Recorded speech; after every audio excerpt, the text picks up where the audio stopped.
I am so pleased to be in this absolutely gorgeous campus in this incredibly beautiful city, and so honored to have the opportunity to speak with this much human capital assembled in this one room. I've admired many of you for many decades and hope to admire others of you in decades to come, and I'm grateful for all of your time. I mean the words technology in the city in two slightly different senses. One theme of the talk will be about how tectonic shifts in technology shape urbanization. The centripetal forces that pull people into cities and that dominated in the 19th century, or the centrifugal forces that pull people away from cities that came to the fore in the early 20th century. But I also mean technology in the sense that we'll be looking at the ways in which technology measures cities, in which we as students of space can increasingly use technology to make sense of the world around us. I, of course, start with an image of an aqueduct for two reasons, one of which is it's hard to think of any technology that was more important in urbanization than the aqueduct. In fact, there's no more important job for city government than providing clean water, no greater challenge than making sure that the sewage goes out and that something drinkable comes in, and aqueducts were a huge part of that. I also put it up there to remind us that, of course, technology wasn't invented by someone in Silicon Valley in 1966, right? Technology is thousands of years old, and of course it's also there because it's beautiful, and this is Vienna after all. Now, currently, despite Gandhi's comment, it's hard not to think that we are on a wave of urban strength, right? Gandhi famously viewed the growth of cities as an evil thing, unfortunate for mankind and the world. But while the great man was right on many things, I certainly think that on this one he was completely wrong. As all of us know, in 2007, the UN decreed that we were 50% urban as a species, and it's hard not to think that on net that's a good thing. Because when you compare those countries that are more than 50% urban to those countries that are less than 50% urban, the more urban countries have, on average, incomes that are 5 times as high. And I think, just as importantly, infant mortality levels that are less than 1/3. This shows you the well-known correlation between urbanization and incomes, which across countries, which, if anything, has only been getting stronger over time. This is perhaps the less well-known correlation between urbanization in 1960 and subsequent income growth among those countries that were relatively poor in 1960. So I'm not claiming that these links are causal. I'm not claiming that, in fact, any country in the world should arbitrarily force people into cities. But it's hard not to look at these and think that urbanization provides an absolute critical pathway out of poverty into prosperity, and that the number of leaders that I'm sure all of us have interacted with throughout the world who will tell you they have an urban problem, and their urban problem is they want to know how to keep the poor people home on the farms instead of coming to their cities, right? That viewpoint, that anti-urban viewpoint, is deeply mistaken and problematic. And while they are right to worry about the downsides of density, the demons that come when human beings crowd on limited space, the right answer to that is not to stop the growth of cities, but to figure out how to improve urban governance in a way that makes cities more livable. And I actually will argue that in some sense, it is one of the great vocations of the 21st century to try and figure out how to make the cities of the developing world more livable, more like the great cities of Europe and less like the cities that they currently are. This figure, in some sense, gives you a scope of the sense of the problem. What I've done here is I've taken all the countries in the world in income brackets, $1,000 per capita income brackets, in 1960 and today, and of course I've corrected for inflation. So each one of these shows the share of countries that are more than 1/3 urban within each one of these income brackets. So if you look at those countries that are between $4,000 and $5,000, both in 1960 and today, about 80% of them are more than 1/3 urban. And of course 1/3 urban is a relatively arbitrary choice, just to give you the sense of having a place which a fair number of people live in dense urban spaces, in cities. If you looked at 3,000 to 4,000, if anything, the share was even higher in 1960. That was more than 1/3 urban than today. Now, go down to the poorest countries. Go down to those countries with less than $1,000 per capita income. What share of those countries in 1960 was more than 1/3 urban? It's a really easy number to remember. You can read it right off the graph. It's 0, not a 1. Because in 1960, as had been true throughout almost all of human history, to be poor was to be rural. Now, what's our number? Our number is something like 42%. Almost half of these countries are more than one-third urban. Go to $1,000 to $2,000, you've gone from about 20% to 60%. A massive growth of poor world urbanization. I put this graph after the first two because I wanted to make at least a starting point suggesting that this is not a bad thing, that Gandhi is in fact not right. This is not a great terror for the world that great megacities have grown up in sub-Saharan Africa. But we would be blind, we would be foolish if we were not also aware that eliminating space between people, that congestion does not also create downsides, whether it's the traffic congestion that bedevils all of our cities, or the spread of contagious disease, or crime that can occur more easily in a Rio favela than elsewhere, and dealing with those downsides is, in fact, the great challenge ahead. Now, before we get too, heavily weighted towards these downsides, I think it is worthwhile just emphasizing a point, which is Gandhi right about cities being miserable places? So Gandhi would not have been impressed by higher income levels in cities. This did not figure in high in his level of values. He was concerned with spiritual losses or perhaps life satisfaction. So let's just go to the data on life satisfaction. And what I've done here is I've taken all the countries for which we have World Values Survey data from 2005 to 2007, and we're comparing life satisfaction for urban respondents with life satisfaction for rural respondents. So if the country is on the zero, right, it means that it's about the same. People who live in urban areas and people who live in rural areas say that they're about equally happy. So you'll notice Slovenia, the United Kingdom, Egypt, Morocco, they're all pretty much at zero. There are some wealthy countries, New Zealand, Italy, Cyprus, and Spain, where in fact rural dwellers say that they're a lot happier than urban dwellers are. As far as I'm concerned, everyone in New Zealand is kind of happy, so it's maybe not that big of a deal one way or the other. Now, go down to the poorer places, right? The places for which we have data. Every single one of these down here has a substantial gap, and oddly, almost bizarrely, right? Gandhi's own country has, in fact, the largest life satisfaction gap that favors cities of any country in the data. That, in fact, of all countries, it is, in fact, India which has the largest rural-urban divide that favors cities, not favors rural areas. And it's not that life in a Kolkata slum or in Dharavi in Mumbai, where I'll return to, it's not that life isn't tough. It's not that the life that is chronically so beautifully and beyond the beautiful forevers, right, and so painfully, isn't an incredibly tough life, tougher than a life that almost any of us here have lived. It's just that the right alternative is not our own lives. The right alternative is life in rural India. And the people who come to the slums or the favelas of the developing world are not fools. Right? They're not madmen. They're making sensible decisions to find a better future. Right? In some sense, when we think about the favelas of Latin America, right, and we are acutely aware of all their downsides, we have to remember that urban poverty isn't typically a sign that cities are failing. It's typically a sign that cities are succeeding. Because cities don't typically make people poor. Cities attract poor people, as indeed these favelas have been attracting poor people for over a century. They attract poor people with the promise of economic opportunity, with the ability to get around without a car for every adult, or with a better social safety net, with better schools, right? And the flow of poor people into cities, whether in Kinshasa or in Rio de Janeiro, is not a sign that the cities are failing. It is a sign of urban promise. It's a sign of urban hope. It is, of course, also a challenge, because in fact all of the flow of poverty into cities creates enormous challenges in terms of governance. In Rio, the problem is not water. In Rio, the problem is crime, which is also abetted and made tougher by density.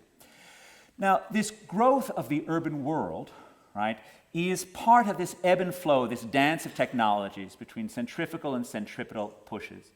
In the 19th century, and we can sort of go back to Weber's great volume on the growth of cities during the 19th century, which was then thought of as being the great urban century, right? It had great waves of technology, mostly about transportation, that pulled people into cities. All of America's older, colder cities were formed on waterways, right? Everyone from the oldest, New York, Boston, typically where the river meets the sea, to the newest, Minneapolis, on the northernmost navigable point on the Mississippi River. They were nodes on a transportation network. They became great not as imperial cities, like Vienna, but as commercial cities, as places of trade. Places where, for example, Chicago, right, the linchpin of a great watery arc that went all the way from New York to New Orleans. And of course, Chicago's industry then reflected that transportation. So these are the stockyards, Chicago's paradigmatic industry, which were part of the American problem of moving corn, maize, right, to market, right? Maize was a very low value per ton good, it tended to rot, and so it needed to be transformed into something else to ship it. Right, the farmers of western Pennsylvania transformed it into whiskey, durable, potable, right, worth rebelling over, as they famously did in the 1790s against George Washington when he tried to tax their liquor. Right? Cincinnati, America's Porkopolis, formed to transport corn because, of course, pigs are corn with feet. Right? And salted pork, for some reason or other, has always been easier to sell than salted beef have. As, of course, these stockyards are about refrigeration. And that's, of course, Armour here, the genius of refrigerated rail cars, who's put the ice on the top so the cold water flowed down and kept the dressed beef refrigerated for the long voyage to the east. Again, right, transportation technology made this city possible. Right? It was because of the large amount of shipments that you had this centralized industry where the cows walked on the hoof to Chicago, they're slaughtered, they're shipped on the rail to the east. Technology is pulling people in. Technology is also enabling the growth of city by internal transportation. Right? The omnibus, the street-going omnibus, pioneered first actually in Paris by Descartes in the 17th century, but really didn't come into its own until the early 19th century, both in London and New York and so forth. Right? Again, it's a technology that enabled the city to spread out, enabled, in some sense, the sprawl of the 19th century, like Washington Square in New York. And of course, perhaps the most exceptional of all urban technologies, the skyscraper. Right? A tall building with a load-bearing steel or cast iron skeleton. Like many great technological innovations, it's a marriage of two ideas. Right? It's the idea of having a tall building with the idea of having an elevator, which was so crucial for this technology to work. So you have the steel frame and so forth.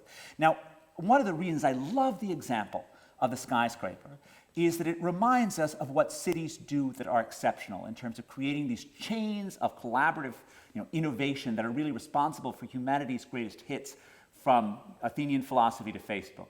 Right? We can see these often in the arts. So think about the pictorial Renaissance in 15th century Florence. Brunelleschi figures out the basic mathematics of linear perspective. He passes it along to his close friend Donatello, who puts it on low-relief sculpture on the wall of Orson Michele. Right? Passes it along to Masaccio, puts it in marvelous painting of St. Peter finding a silver coin in the belly of a fish in the Brancacci Chapel. Passes it along to Fra Filippo Lippi, passes it along to Botticelli and so forth. Each genius, all of whom knew each other personally, riffing on each other's idea. And that's exactly how the skyscraper was created. This building, this one up here, Chicago's home insurance building, is often called the First Skyscraper, and its architect, William LeBaron Jenney, is often called the father of the skyscraper. But of course, there's a lively architectural history debate about this, as indeed there's a lively architectural history debate about almost everything that I've been able to figure out. Right? Because in fact, this building isn't even a proper skyscraper. Only the front two walls have a load-bearing steel skeleton. The back two walls are traditional load-bearing walls. And so the debate continues. Does Jenney deserve this title? What about the guys who were building the Crystal Palace exhibition in London? Or what about St. Augustine's in Paris? Or what about the many Americans who were part of this? Right? What about Louis Sullivan? What about Peter B. White, the great fireproofing engineer? What about Daniel Burnham? What about Root? What about Adler? What about all these guys? The point is, of course, that none of them and all of them deserve the credit for inventing the skyscraper. In fact, the skyscraper, like pretty much anything else our species has ever done, is a collaborative invention where people borrowed ideas from each other. We are great thieves of knowledge, right? We are great thieves of ideas. We are intellectual magpies. It is one of our greatest assets. And indeed, that's exactly what happened in Chicago. They all knew each other, they all stole each other's ideas, and collectively they did something really important.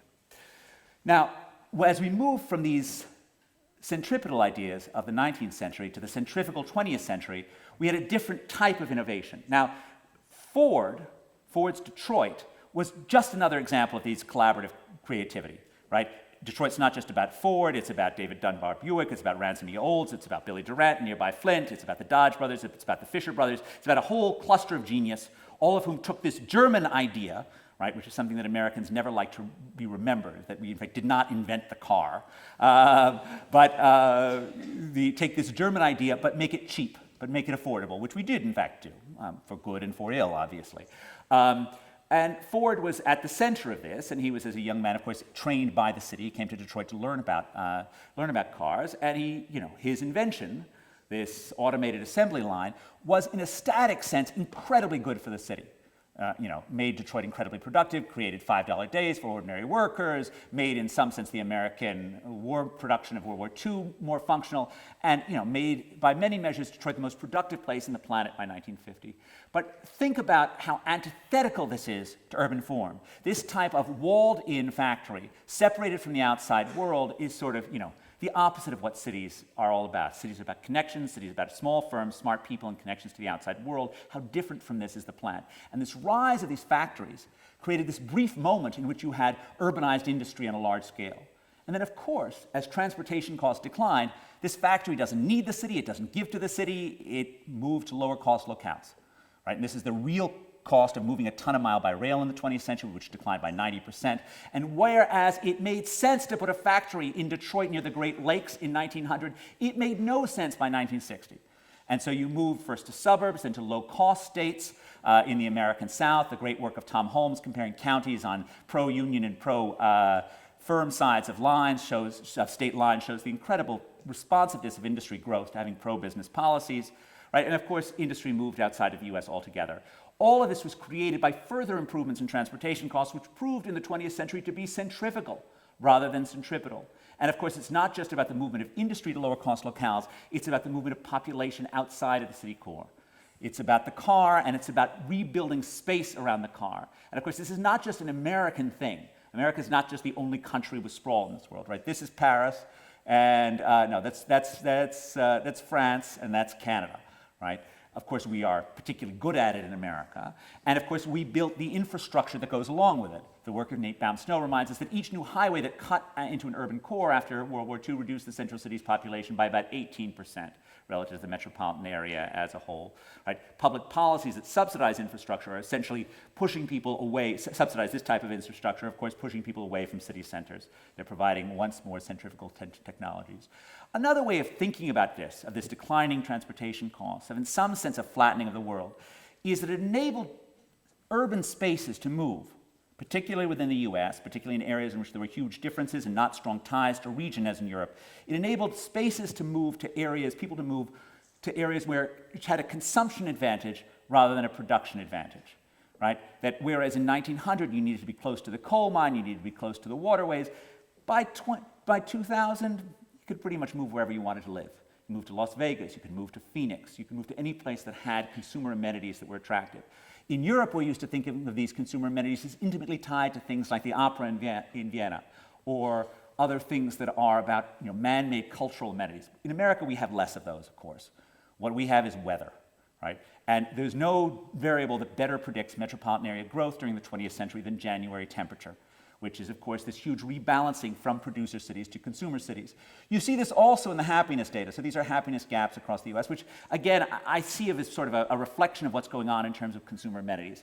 And this shows the relationship between urban growth and self-reported happiness. So as you can see, particularly the declining areas of the US really are much less happy.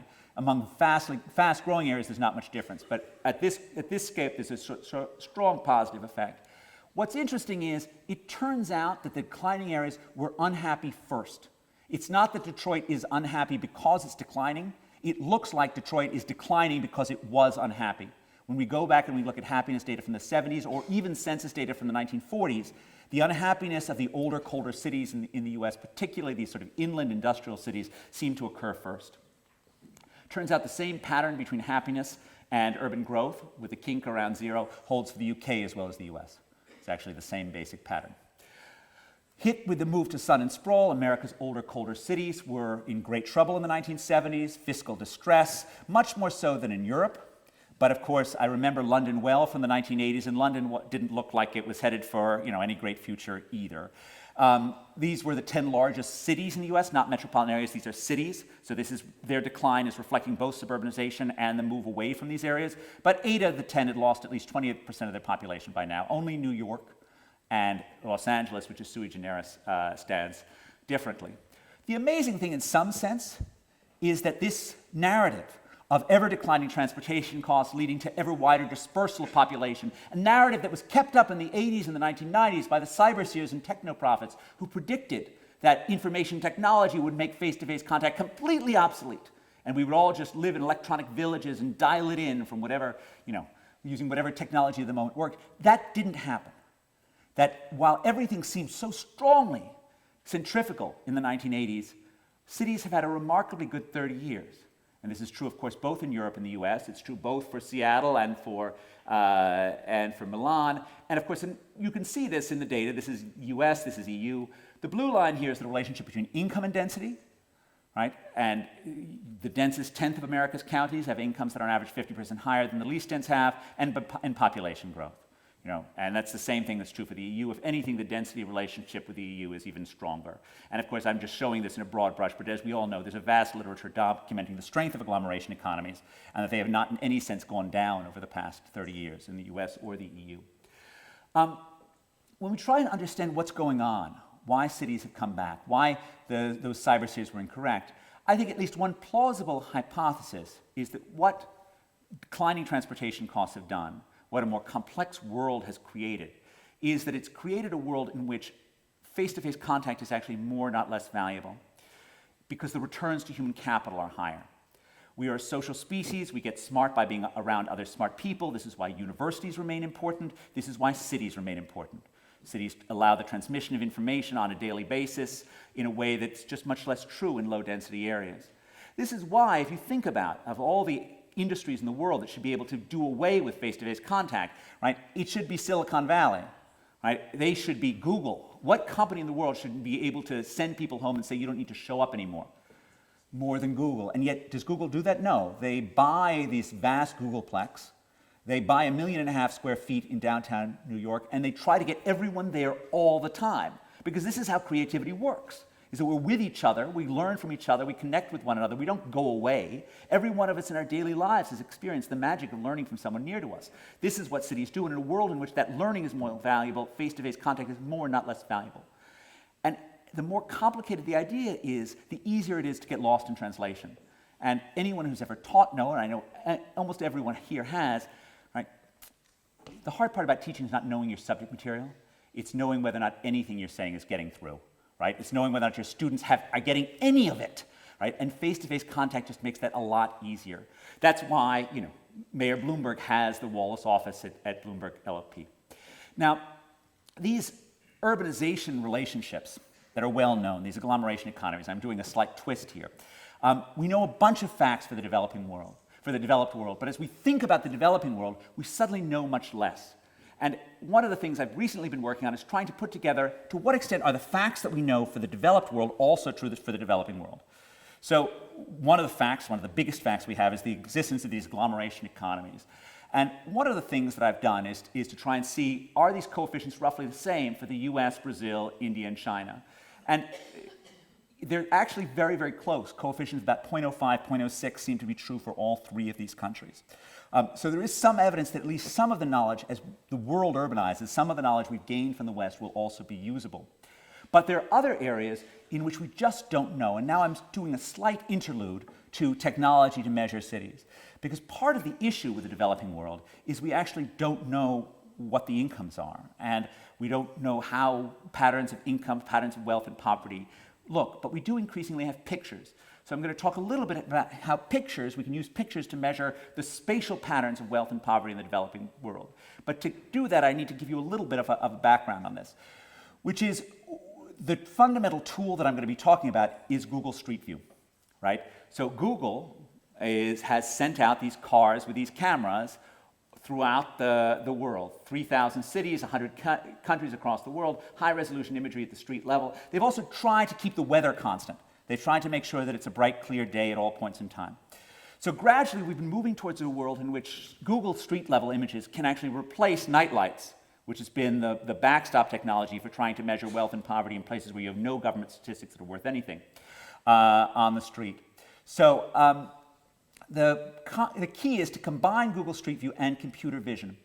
So computer vision came out of a desire of being able to identify particular things. You know, is this a frog or not? Is this a bird or not? Is there a person, dog, chair? To identify these things. We're trying to identify something that's both easier and poorer. Easier and harder. Does the image of a street tell you, are rich or poor people living there? Does the image of the street tell you, are there potholes? Is it aesthetically beautiful, right? All of these things are things that potentially the pictures can get us. So our work with Street View takes two forms, one of which is looking at subjective measures of quality and can you predict them with the images, and secondly, predicting socioeconomic indicators from urban imagery, objective measures. So the big payoff from the latter is using Street View when you don't have other measures of income. So let's start with the first bit, and this is really, Cesar Hidalgo had this idea, and I've done a little bit of work with him on later work. The starting point of this was just crowdsourcing imagery. So he wanted to know what streets looked safe and which streets didn't look safe. And what they did is they gave hundreds of thousands of people, now more than 1 million, pairs of images, and you were supposed to rate the images, which one you found safer or not. So based on that, so based on the ratings, you could figure out this thing looked on average not very safe to people. You didn't feel safe walking down this one. This one looks pretty safe relative to people. And you can, by crowdsourcing it, you can get images of anything you want. Does it look attractive, not attractive? Does it look pedestrian friendly? Does it not look pedestrian friendly? Okay, now, the big leap here was to not see that as an end in itself, but instead see that as training data. Because if you were stuck using that, if you're stuck using the ratings, you were limited by the number of images that you could get rated by ordinary people.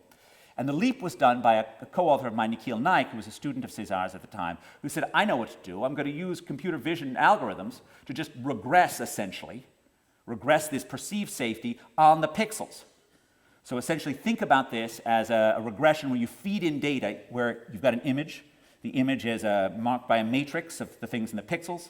It's organized through standard computer vision techniques, and the perceived safety is regressed on this. Regressed on the images, and with that you get a predicted street score. Now from this, you can predict everywhere, at least everywhere the images overlap. You no longer need to restrict yourself to ones in which human beings have ratings. You can use everywhere. And with that, we can also go back in time. So this is what we've done, is we've taken the 2007 and 2014 using this common model and looked at changes. So this is a neighborhood that actually these images, one which looked dangerous, one which looked safe, this is the same place, right? But it shows a massive increase in safety over the time, at least in perceived safety. There also are some places, this is Detroit, unsurprisingly, where you've seen a decline in perceived safety. This is places where you've seen the largest increases in perceived safety in New York City. So you see areas of Brooklyn and some of the West Side have seen the most gaps. And we've done a little bit of paper where we've tried to look at what factors predict growth and safety, and that's just the level of safety. It turns out both in the levels and in the growth, the same factors predict both of them, that population density and education are, unsurprisingly, the largest predictors of perceived safety. Those census tracts, those areas where educated people live, are the ones that people perceive are safe. And in fact, in terms of these ratings, density is perceived as being a huge contributor to safety, sort of very much of a Jane Jacobs effect. The same things are true for changes.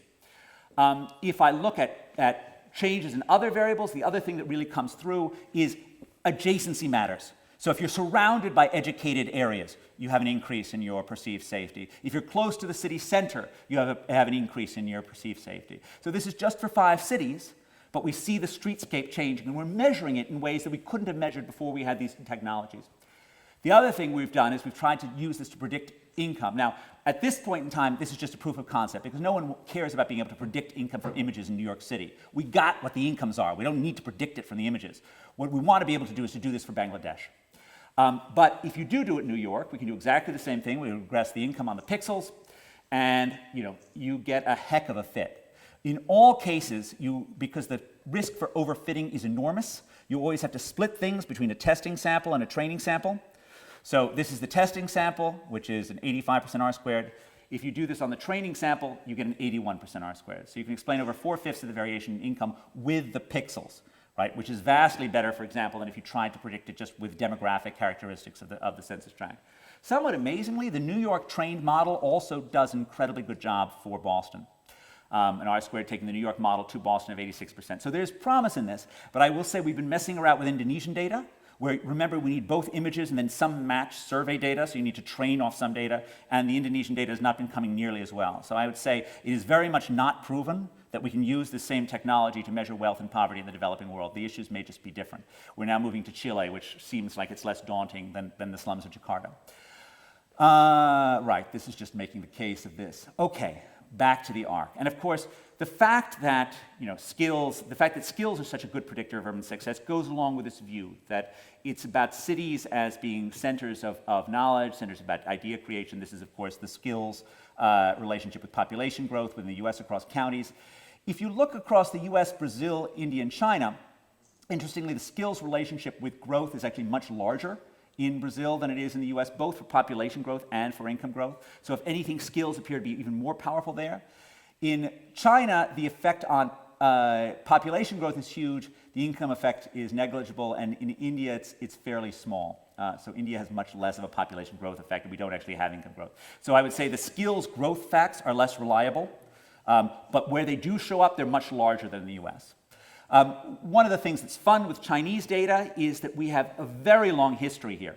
So they have Chinese administrative data going back to the Ming Dynasty, and if you just use the share of the population that passes the test to become Ming bureaucrats in the Ming Dynasty, that actually does a very good job of both predicting skills today and predicting which regions have done well across areas. The other fact, of course, that's associated with skills is the relationship with earnings. And again, this is done in the form of human capital externalities. Jim Rausch and Enrico Moretti were the pioneers of this. So you can do this for Brazil, US, India, and China as well.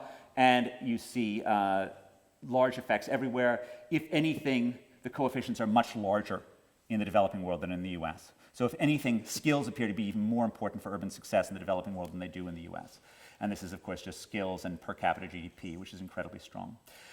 I'm going to skip over the entrepreneurship results because, in fact, entrepreneurship is a fact. Measures of entrepreneurship correlate very well with urban growth in the US. We actually don't have those measures for the developing world, and it's time that we do. I'm going to skip over that and skip to the Dharavi slum. Now, entrepreneurship, at least I think of it as yet another form of human capital, and it's a form of human capital that's particularly important for urban resilience because it's where new firms come from, it's where new urban directions come from. Now, at least for me, I go to a developing world slum like Dharavi, and I think it's the most entrepreneurial place I've ever been to. You just walk through it, and it's just crammed with human ingenuity. It's just crammed with talent of people doing new things. Now, will these small businesses ever grow beyond 5 people? I don't know. That's the perpetual problem of entrepreneurship, but it's hard not to, in the developing world, but it's hard not to be awed with just the sheer human energy. And yet, while you're being awed with Indian energy, you walk out and you see a kid defecating in an unpaved road. And the water is unsafe to drink, and the electricity is intermittent, and it reminds you of those demons that come with density. It reminds you of the enormous challenges of making these living spaces humane. And that's, in some sense, the great challenge ahead. It's not that we're going to tell Indian entrepreneurs how to be better entrepreneurs, but we maybe can try and help them deal with these downsides of density. And it's worthwhile remembering that the cities of the West did not become safe by accident. A boy born in Elizabethan London or in 1900 New York had a life expectancy gap relative to the rest of the country of about 6 or 7 years. It could expect to live 6 or 7 years less. Today, life expectancy is about 3 years longer in New York City than elsewhere. Right? That change did not happen easily. Typically, the story goes that this was about investment in water, and that is certainly true. That is one part of it. America's cities and towns were spending as much on clean water at the start of the 20th century as the federal government was spending on everything except for the post office and the army. But infrastructure is not enough. It's only part of the story. And the way that you see this is that the engineering triumphalism story is incorrect, is New York's great story for infrastructure is the building of the Croton Aqueduct in 1842. And the story goes that New York was filthy, and then this aqueduct was built. Here's an image of it, and it brought in the clean waters from upstate, and all of a sudden New York was healthy. Well, look at the time series. Okay? Croton Aqueduct is opened in 1842. They're having cholera epidemics for 25 years after that aqueduct. My great-great-great-great-great-grandfather died in this one, 1849, 7 years after the Croton Aqueduct was opened. It would have come to surprise him that this engineering feat had solved everything. The reason why it didn't is that engineering isn't enough. We also need economics, we also need incentives. And the problem is that you build an aqueduct, you build a water main, and you charge people too much to use it, and they won't adopt it. And that's what happened in New York. You had what's called a last mile problem. And the last mile problem is a huge problem in the cities of the developing world as well. That the UN or some other donor will provide funding for a water main, and poor people don't want to connect. It's very similar to the same point that is made about traffic congestion, right? There's no way to just build your way out of traffic congestion because of the fundamental law of highway traffic as identified by Gilles Duranton and Matthew Turner, that vehicle miles traveled increase roughly 1 for 1 with highway miles built, right? If you double the number of highways, you double the number of highway drivers, right? And the only way to deal with this is to actually impose costs on driving. Singapore, of course, has had congestion pricing for 40 years, and the stuff works. Now, many times when we think about these issues in the developing world, we often have two different technologies, always competing. Technology that was often built for us, built for the wealthy world, coinciding with a technology that was built for poor people that came about. So to give you see if I have an example. To give you an example, think about jitneys or jeepneys in Manila, right? Cheap minibuses that carry people around, right? Coexisting with the Gao train, a sleek, fast train like something you would see in Dijon. These two technologies exist at the same time period. A fancy modern sewerage system combined with a pit latrine. All of these are examples of having multiple technologies. And the issue often in the developing world is when do you want to push everyone from the poor technology to the rich technology? When do you want to upgrade the poor technology? Okay, and both things are going on simultaneously. I think probably in the case of jitneys, the right answer is not to try and put Johannesburg all on fast, sleek trains that would be appropriate for Denmark, but to try and upgrade gradually the quality of minibus services. Right? In the answer of sewers or water, probably the right answer is to move people entirely. And this is an example of some of my work from water in Lusaka, where we've been worried about this stuff. And you have this problem of adoption.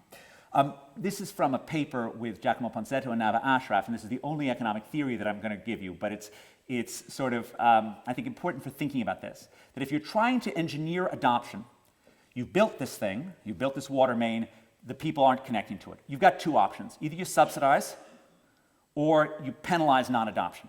At least I don't know of any other things that really work. Now, we can think about clever behavioral things, which of course everyone's all about, sort of figuring out how to nudge.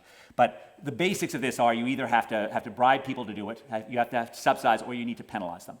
New York City actually starts with providing clean water in free hydrants, but they don't build enough hydrants. The hydrants are expensive, so people don't use them, and they still use the shallow wells next to their home. They aren't willing to walk to carry the water, because water is heavy to carry.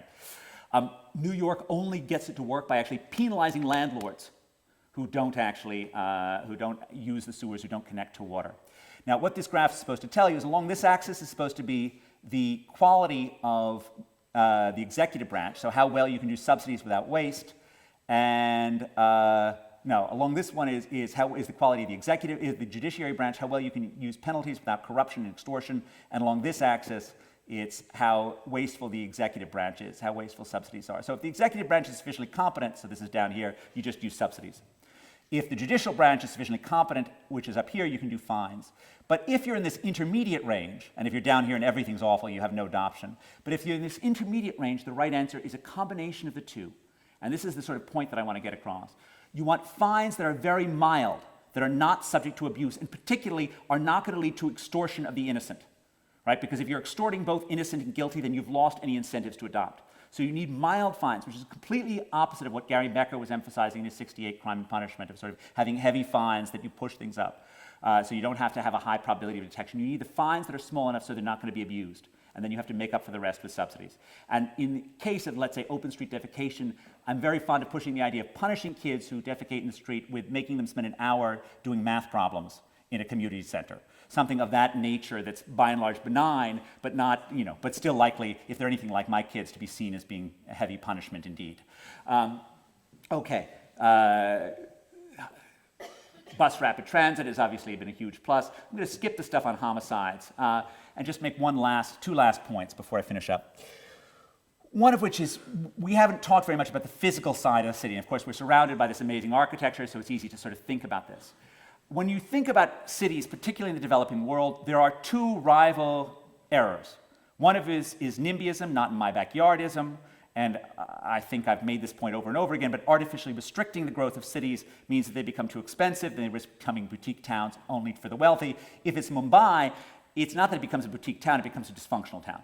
So instead of building up high-density areas, you have thousands of square miles or hundreds of square miles of illegal settlements because you haven't allowed the building up to enable the city to transform itself. But there is another demon, which is particularly common in the developing world, which is monumentalism, which is forgetting that the real city is always the people living in the city and thinking that it is instead the structures.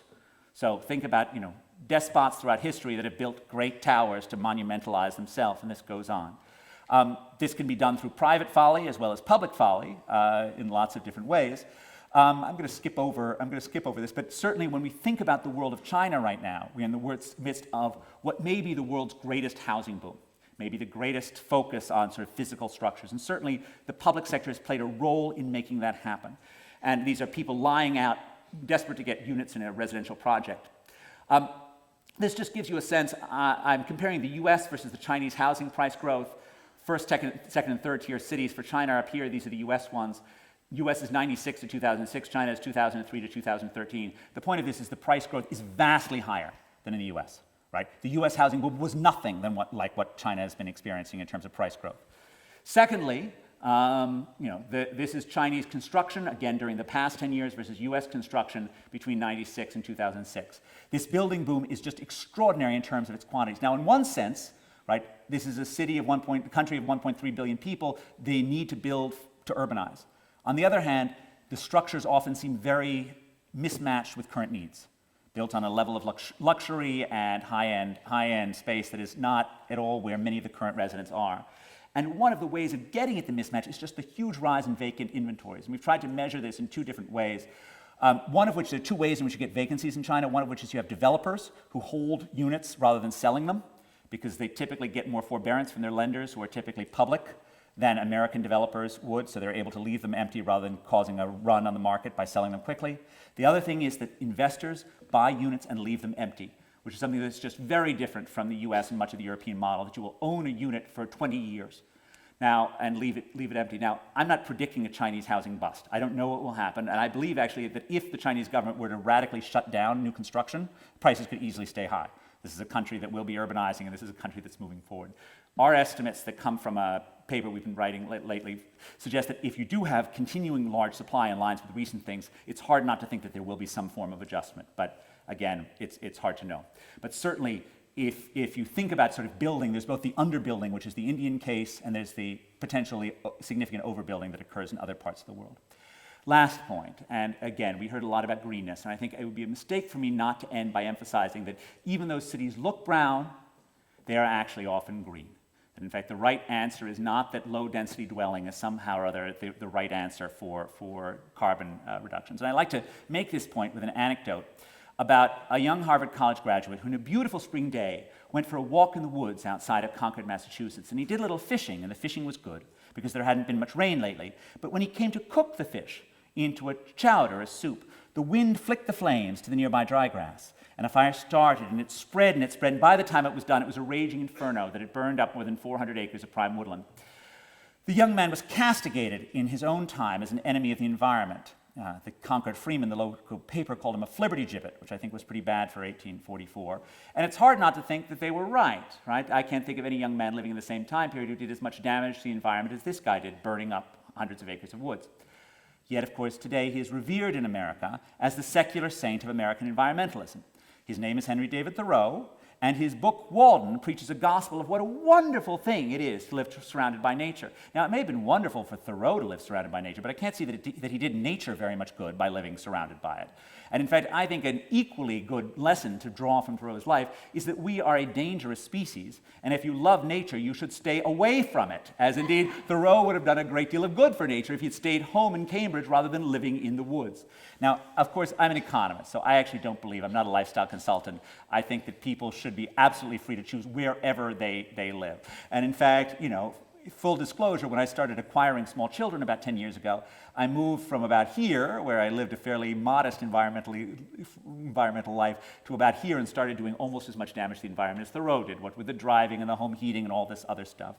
But there is a statistical point to this, which is when we actually compare different parts of the US, holding income and family size constant, and that's actually important, we find that the places that look green are brown, and the places that look brown are green. And that's because of much longer distances being driven in green spaces, and because of typically much smaller built housing units in dense areas. And one of the things I think that's really important that the spatial perspective needs to give to thinking about green buildings is it's not just enough to think about the LEED certification of the building in and of itself. It's not just enough to think about the building's own certification. We can build an environmentally sensitive unit, right, in and of itself if it's got one story that's packed full of solar cells in the middle of nowhere.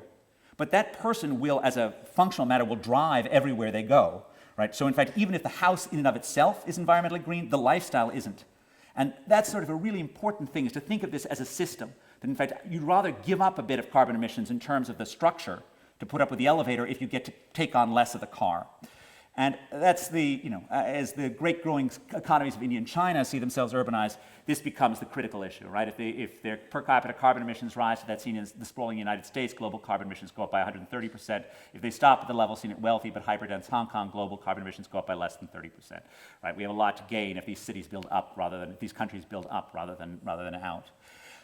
I will just end on three final questions, which I think are really important. And I haven't said enough about one of them. But the first is, will future technological change continue to be centripetal, or will we have another centrifugal wave? And I think we don't know the answer to that. I'm certainly betting on continued urbanization, continued density, particularly in the developing world. But we've seen history dance back and forth between the two alternatives. Secondly, will technology solve public problems, or will public control constrain technology? And I think about the regulation of Uber, for example. And I think one of the things that's really important is the extent to which technology in solving public problems also tends to go together with human capital, right? When you have workers that are well-educated and well-skilled, they're able to use the technology. When they're not, they aren't. And that creates this sense that both in the quality of government as well as incomes, technology can be a further creator of inequality. And that's the last question I think that we have. Can technology make opportunity more widespread? For while this has been an amazing 30 years for cities, and an amazing 30 years for the development of the world in lots of ways, and as we know, global inequality has actually gone down, within country inequalities have gone up. And the big challenge ahead is whether or not technologies and the cities that create those technologies, in which those technologies can flourish, will also be places that are engines of opportunity as well as engines of innovation. And that's, in some sense, the final question that I want to leave you with, and thank you very much for your time.